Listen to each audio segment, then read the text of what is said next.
before. Go ahead, please.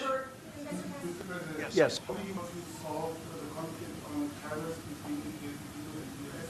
And Between who? the conflict on tariffs between the EU and US.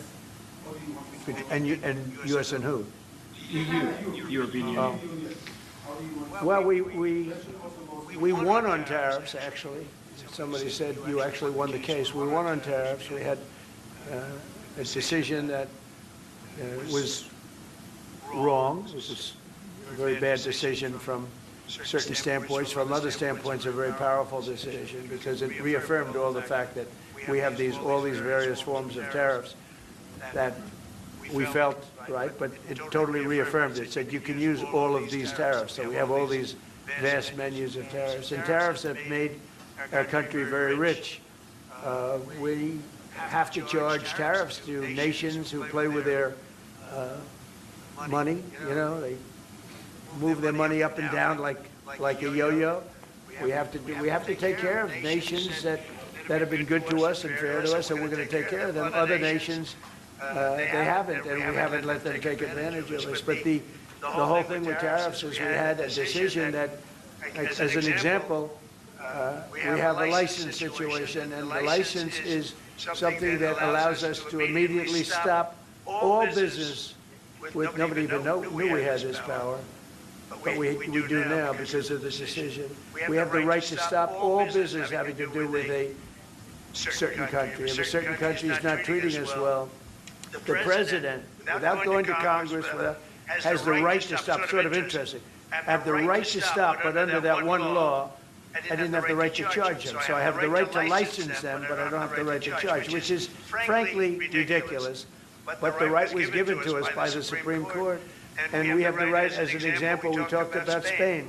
I could tomorrow stop, or today, even better, stop everything having to do with Spain. All business having to do with Spain. I have the right to stop it. Embargoes, do anything I want with it. And we may do that with Spain. What do you think?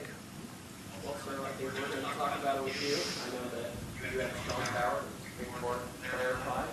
We know you can use it, and if you need to use it to ensure national and economic security, we'll do it. Scott, do you have an opinion?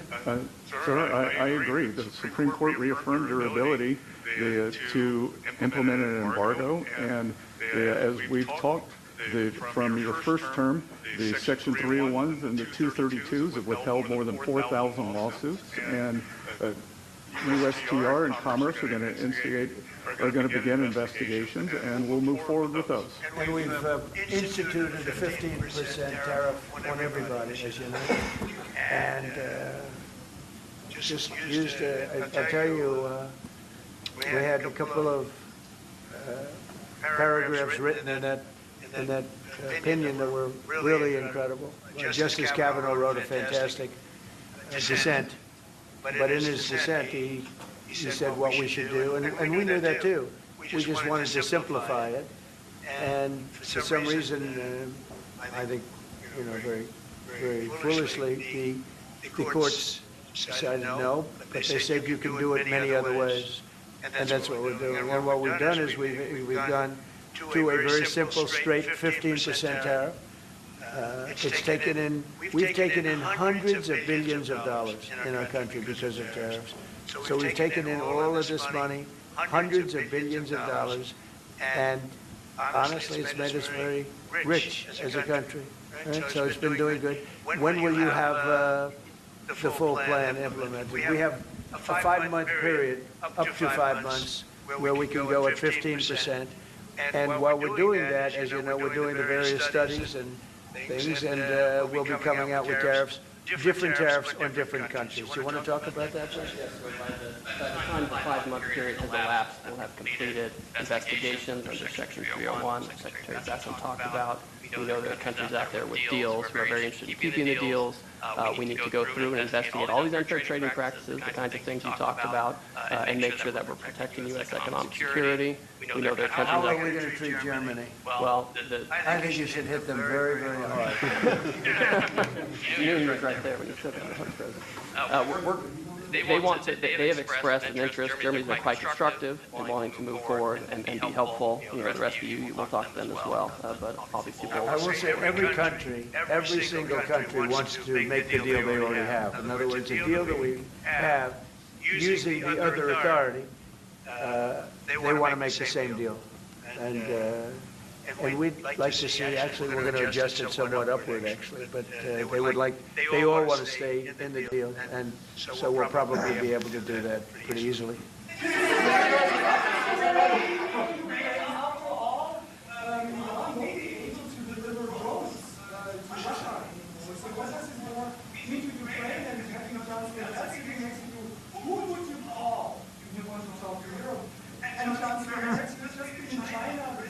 Who are you, what country are you from? I'm from Germany. Okay, I thought so, I could see. She likes you. I know that. We'll be talking about China, yeah. I'll be going to China in a little while. Every time you meet, we talk about China. We respect China. I do. We both do, I think. But it's always a topic of conversation. We've had a very good relationship with China. We used to lose a tremendous amount of money with China, and that's no longer the case. We have a very, very good relationship with China, and we have a very good relationship with Germany. All right. Thank you, Mr. President. We've seen countries around the world, many of whom don't usually work together, working with the United States on Iran, whether it's, Saudi Arabia working with the United States, Israel, Qatari shooting down Iranian aircraft, and we've also seen European countries step up. Why are we seeing, such unity around the world against Iran? It's a great point. Look, they're just evil. They're, it's not the politics, it's their whole philosophy.